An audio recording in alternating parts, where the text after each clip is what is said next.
Do you remember the scene in Harry Potter and the Half-Blood Prince when Harry used the Felix Felicis potion? It's the liquid luck. And what stands out most to me about this scene is how Harry was able to enter into a deep state of flow with the help of this potion to pass through a series of otherwise impossible challenges.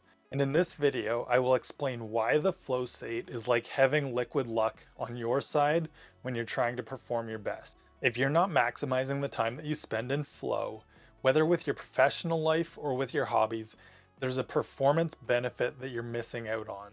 So let's get into the conditions for flow that are actually under your control and will help you to enter the flow state. When Mihaly Csikszentmihalyi first studied flow and came up with that term, he saw amongst the individuals who were in the flow state that there were certain conditions that defined flow.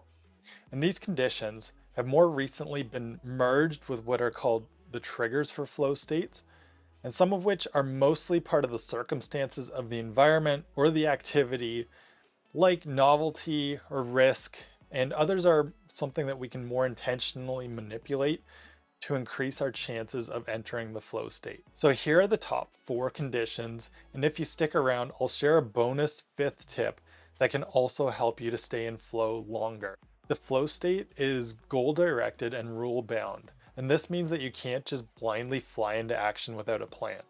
People often think that the flow state can only be achieved with difficult or exotic action and adventure sports, but let's use an example of how somebody in everyday life can use clear objectives and how they're important. It turns out that when Csikszentmihalyi first started studying flow, he didn't look at people pushing the limits such as big wave surfing or base jumping off of mountains.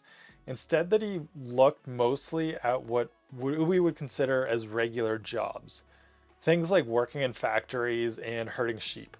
And if you're herding sheep, you have a very clear objective of getting all the sheep back into the barn. In addition to this, if you're interested in getting more flow out of this task, or if you're somebody who naturally operates that way, you could also set a time objective for yourself to see how fast you could herd the sheep. And of course, tasks like these are not one and done. So each time you go out to herd the sheep, you try to do it with just a little bit more precision, which will help you to repeatedly get back into flow. And then for whatever thing you're doing, make it just hard enough. So this leads us into our second condition for entering into the flow state: make it just hard enough. There's actually a number that research suggests as well for what just hard enough means, and that's 4% beyond your current comfort zone.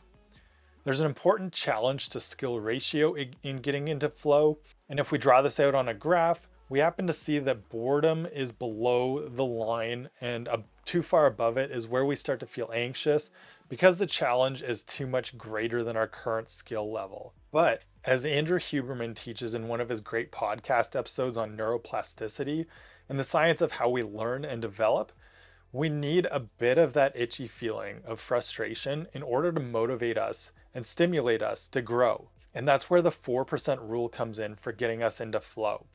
This is incrementally learning new chords on the piano or progression to lifting heavier weights in the gym.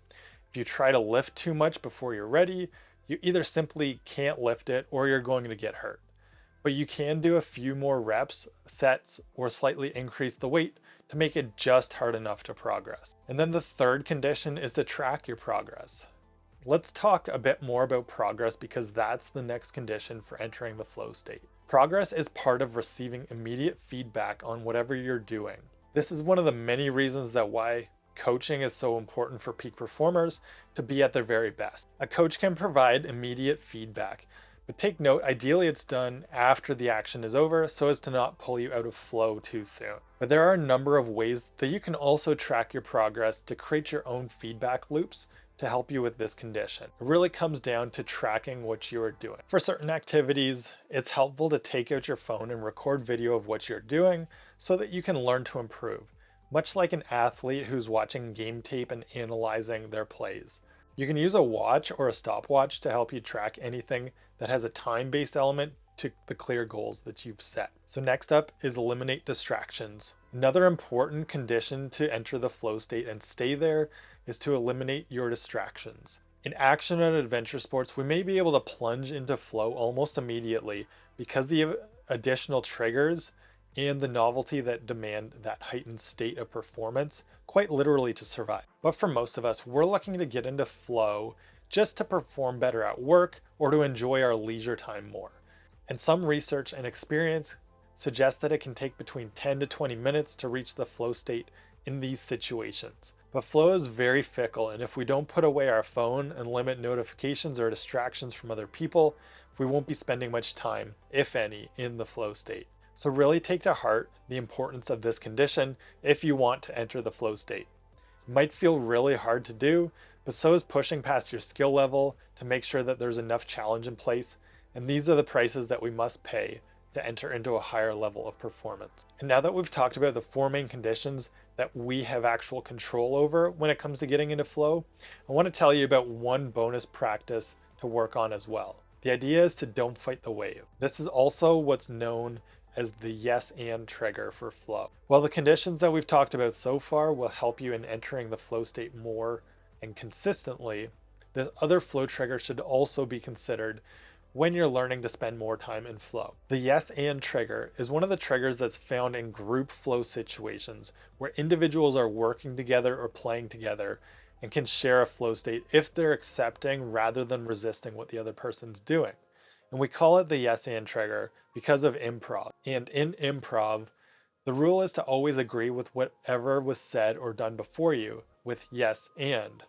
Because the moment that you say no or reject the person before you, the whole situation grinds to a halt. But I think we can also apply the yes and trigger to individual flow states. Surfers don't try to fight the wave that they're riding. They accept what comes to them in order to keep on moving forward in flow.